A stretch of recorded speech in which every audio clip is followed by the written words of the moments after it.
नमस्कार दोस्तों। आज आपके सामने पतंजलि मैसेज बुक पार्ट 1 के नए अध्याय के साथ उपस्थित हुआ। आइए इसके अध्याय के इंग्लिश वर्ड को पहले सुनते हैं, फिर हिंदी के अर्थ के साथ आपके साथ शेयर करूंगा। Leela Leela means divine playfulness, all creation in total playfulness, all creativity happen in playfulness, playfulness is the वॉर्म out of which joyful creation emerges, materializes. Enlightenment means to get back to that original playfulness.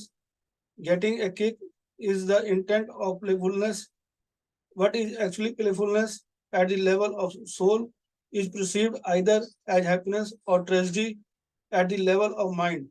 Without playfulness, only boredom remains. Salute to the games indulged in by the souls. आइए दोस्तों इसको दोबारा सुनते हैं। Leela Leela means divine playfulness, all creation in total playfulness, all creativity happen in playfulness. Playfulness is the warmth out of which joyful creation emerges, materializes. Enlightenment means to get back to that original playfulness. Getting a kick is the intent of playfulness. What is actually playfulness at the level of soul is perceived either as happiness or tragedy at the level of mind. Without playfulness, only boredom remains. Salute to the games indulged in by the souls. आइए दोस्तों इसके हिंदी के अर्थ को बड़े ध्यान से सुनते हैं। लीला लीला का अर्थ दिव्य चंचलता। संपूर्ण सृष्टि पूर्ण चंचलता में, सारी रचनात्मकता चंचलता में होती है।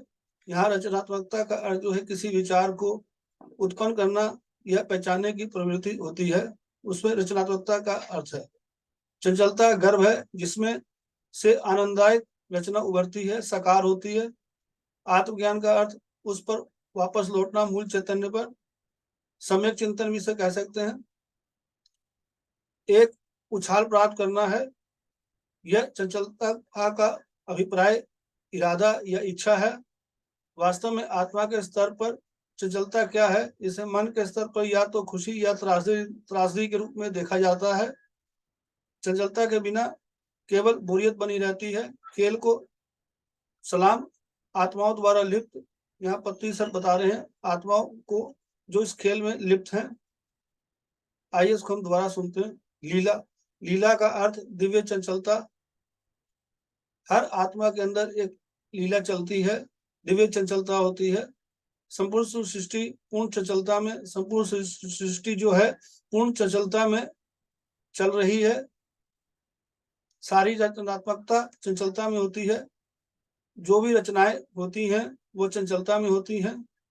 चंचलता गर्भ है जिसमें आनंददायक रचना उभरती है और साकार होती है। यहाँ चंचलता जो है गर्भ का उदाहरण के रूप में बता रहे हैं, जहां पर आनंददायक जो रचना उभरती है, जो रचनाएं उभरती हैं, जो उत्पन्न होती हैं और साकार होती हैं।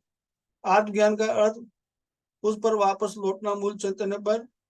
इसको हम सम्यक चिंतन भी कह सकते हैं, प्रबुद्ध ज्ञान भी कह सकते हैं, ज्ञानोदय भी कह सकते हैं।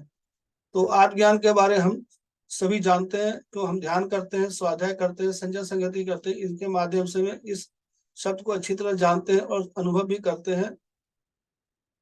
यह एक उछाल प्राप्त करना है, यह चंचलता का अभिप्राय है, इरादा है, इच्छा है।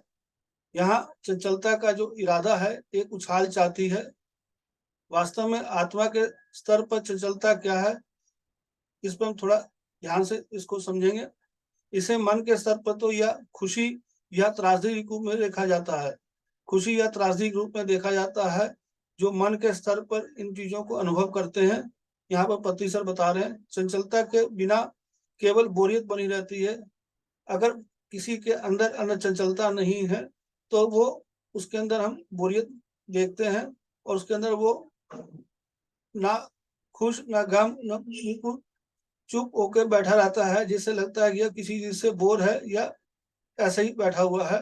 देखकर हम उसे अनुभव कर सकते हैं।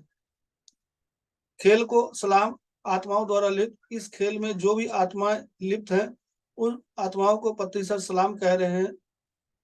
मेरे प्यारे दोस्तों, जब तक हम ध्यान नहीं करेंगे, जब तक हम स्वाध्याय नहीं करेंगे और संजय संगति नहीं करेंगे, इन चीजों के माध्यम से ही हम इस अध्याय को अच्छी तरह समझ पाएंगे और इसको अनुभव कर पाएंगे।